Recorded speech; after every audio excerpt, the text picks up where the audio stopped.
पिंपरी चिंचवड शहरातल्या खास घटनांचा वेगवान आढावा। भारतीय जनता युवा मोर्चाचे प्रदेशाध्यक्ष अनुप मोरे यांनी अखेर काल पदाचा राजीनामा दिला।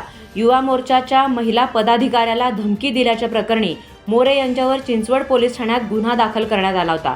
या पार्श्वभूमीवर त्यांनी पदाचा राजीनामा दिला।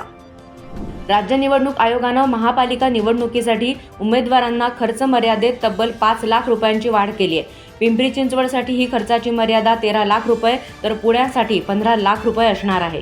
बेकायदेशीर वृक्षतोडीच्या विरोधात एकत्र येऊन निगडी प्राधिकरण सेक्टर 26 मधल्या नागरिकांनी प्रशासनाविरुद्ध दिलेल्या लढ्याला यश आलं। पालिकेच्या ठेकेदारानं तोडलेल्या 40 वर्ष जुन्या झाडाचं त्याच जागी पुनरोपण करण्यात आलंय। PCMC न्यूजनं या प्रकरणाचा पाठपुरावा केला होता। पाणी प्रश्न सुटेपर्यंत पिंपरी चिंचवडमध्ये बांधकाम बंदी करण्याची मागणी आम आदमी पक्षाचे शहराध्यक्ष रविराज काळे यांनी महापालिका आयुक्त श्रावण हर्डीकर यांच्याकडे केली आहे। ताम्हिणी घाटातील कोंडेथर गावच्या हद्दीत गुरुवारी दरडीतून सुटलेला मोठा दगड धावत्या मोटारीवर कोसळल्यानं एका महिलेचा मृत्यू झाला। पिंपरी चिंचवडमध्ये राहणाऱ्या या 43 वर्षीय मृत महिलेचं नाव स्नेहल गुजराथी असं आहे।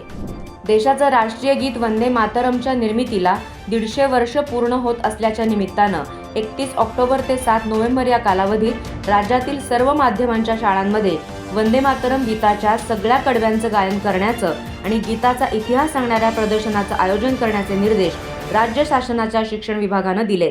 समाजवादी पक्षाचे आमदार अबू आझमी आणि रईस शेख यांनी या निर्णयाला जोरदार विरोध दर्शवलाय। भारतीय जनता युवा मोर्चाच्या प्रदेशाध्यक्षांनी महिला पदाधिकाऱ्याला दिलेली कथित जीवे मारण्याची धमकी तसंच सामाजिक कार्यकर्ते नकुल भोईर खून प्रकरणाच्या निषेधार्थ महाविकास आघाडीच्या वतीनं पिंपरी चौकात गुरुवारी आंदोलन करण्यात आलं। सायबर गुन्ह्यांविषयी जागरूकता निर्माण करण्यासाठी पिंपरी चिंचवड पोलीस आयुक्तालयाच्या वतीनं निगडीतील भक्तिशक्ती चौक इथं गुरुवारी सायबर सेफ PC वॉकेथॉनचं आयोजन करण्यात आलं होतं।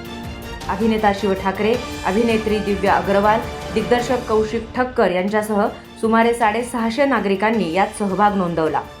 संकष्टी चतुर्थीला भाविकांना दर्शन घेता यावं यासाठी ST महामंडळातर्फे पुणे आणि पिंपरी चिंचवडमधून 2 दिवसांची अष्टविनायक दर्शन बस सेवा सुरू करण्यात येणार आहे। इलेक्ट्रिक आराम बसमधून होणाऱ्या या सहलीसाठी 584 रुपये इतकं माफक तिकीट असणार आहे।